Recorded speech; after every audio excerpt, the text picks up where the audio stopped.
Hello दोस्तों, एक बार फिर स्वागत है आपका मेरे चैनल पर।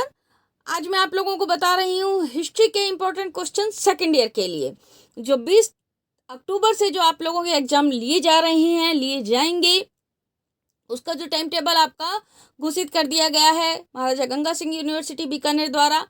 उस एग्जाम्स के लिए आपके पास इम्पोर्टेंट क्वेश्चंस, इन इम्पोर्टेंट क्वेश्चंस को करिएगा जरूर, और ज़्यादा से ज़्यादा अपने दोस्तों में शेयर भी करिएगा, क्योंकि इन जो क्वेश्चंस मैं आपको दे रही हूँ, इन क्वेश्चंस के आंसर भी आपको बताए जाएंगे मेरे इस चैनल के ऊपर। देखिए, मैं आपको बताती हूँ जो सेक्शन ए के अंदर आपके पास में क्वेश्चंस, जो टॉपिक्स हैं, वो मेन टॉपिक्स बता रही हूँ आपको। इन टॉपिक्स को आपको तैयार करना है।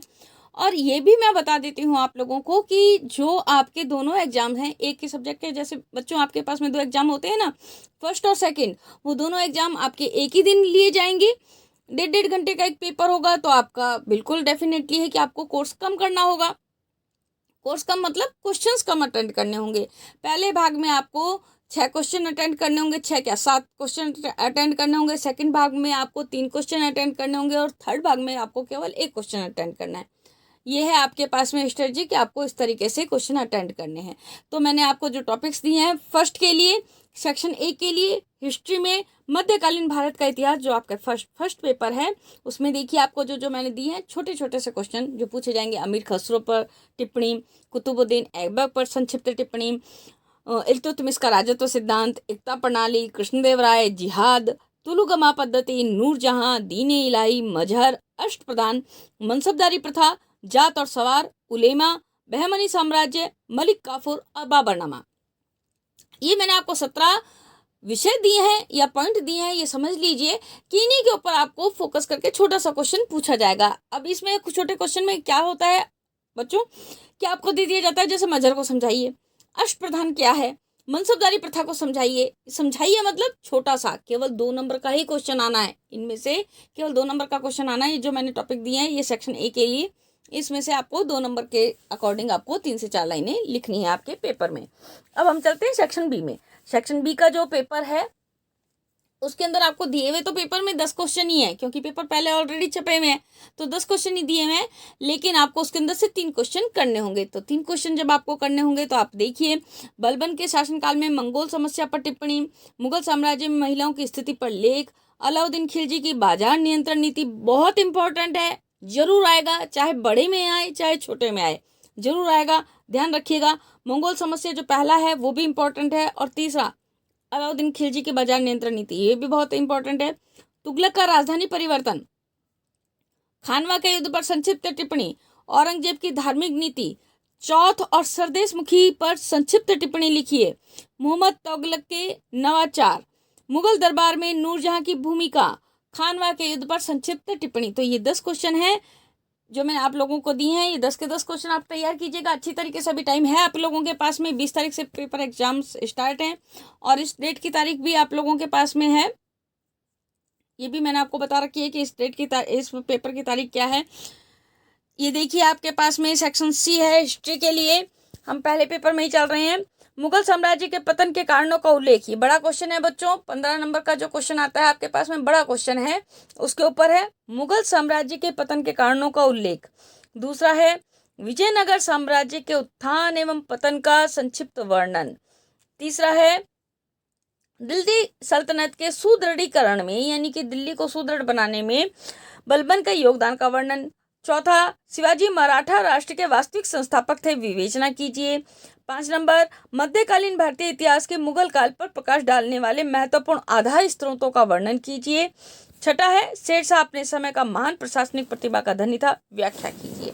तो ये आपको 6 क्वेश्चन दे रखे हैं मैंने मध्यकालीन भारत के इतिहास में। ये हुआ आपका एक पेपर।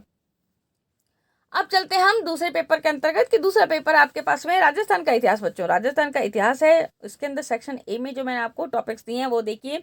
मत्स्य जनपद, राजपूतों की उत्पत्ति के विभिन्न वाद, कर्नल जेम्स टॉड, ख्यात और वाद, नैन्सी, कीर्ति स्तंभ प्रशस्ति, राणा सांगा, सवाई जय सिंह, हुडरा सम्मेलन, ठाकुर कुशाल सिंह, बिजौलिया किसान आंदोलन, जयपुर प्रजामंडल, मेवाड़ प्रजामंडल, राजस्थान में प्रजामंडल का गठन कब कब हुआ, कौन कौन से सन में कौन कौन से प्रजामंडलों का गठन हुआ, ये राजस्थान एकीकरण के विभिन्न चरण, कितने चरणों में राजस्थान का एकीकरण हुआ, वो प्रत्येक चरण का केवल जो समय है वो बताना है और चरण बताना है। कुंभलगढ़ का दुर्ग, चित्तौड़गढ़ दुर्ग और किशनगढ़ चित्रकला शैली। तो ये बताते हैं। देखिए जितने क्वेश्चन, जितने नंबर का क्वेश्चन है उसी के अकॉर्डिंग आप पेपर को अटेंड करिएगा और उसी के अकॉर्डिंग अपना मैटर लिखिएगा। ये होता है आपके पास में सेक्शन ए। सेक्शन बी में देखिए, चलिए, पृथ्वीराज रासो पर एक टिप्पणी, खानवा के युद्ध के कारण व महत्व, राजस्थान में 1857 के विद्रोह के प्रभाव, राजस्थान की सामंत प्रथा पर टिप्पणी, विजय सिंह पथिक पर टिप्पणी, सुमेल युद्ध पर टिप्पणी, आहट सभ्यता, हल्दी घाटी के युद्ध के महत्व पर प्रकाश डालिए, 1818 की संधियों के परिणाम, नीमच के विद्रोह पर संक्षिप्त टिप्पणी और राजपूत स्थापत्य कला की विशेषताएं। ये हो गया आपके पास में सेक्शन बी। इनमें से आपके पास में क्वेश्चन आए पड़े हैं, जितनी संख्या में आपको करने हैं उतने तो तकरीबन आ जाएंगे। बिल्कुल अच्छी तरीके से करिएगा। सेक्शन सी है, देखिए, राजस्थान के इतिहास की जानकारी के विविध स्रोतों का विस्तृत विवेचन कीजिए।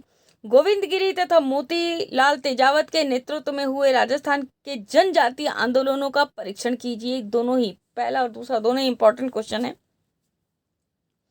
तीसरा देखिए, राजस्थान के निर्माण के विभिन्न चरणों का वर्णन कीजिए, ये भी। चौथा, राजस्थान में राजनीतिक चेतना के उदय पर एक लेख लिखिए, ये चौथा क्वेश्चन। और पांचवा, राणा सांगा और बाबर के मध्य संघर्ष के कारणों व परिणामों की विवेचना कीजिए। तो ये आपके पास में हो गए 5 क्वेश्चन।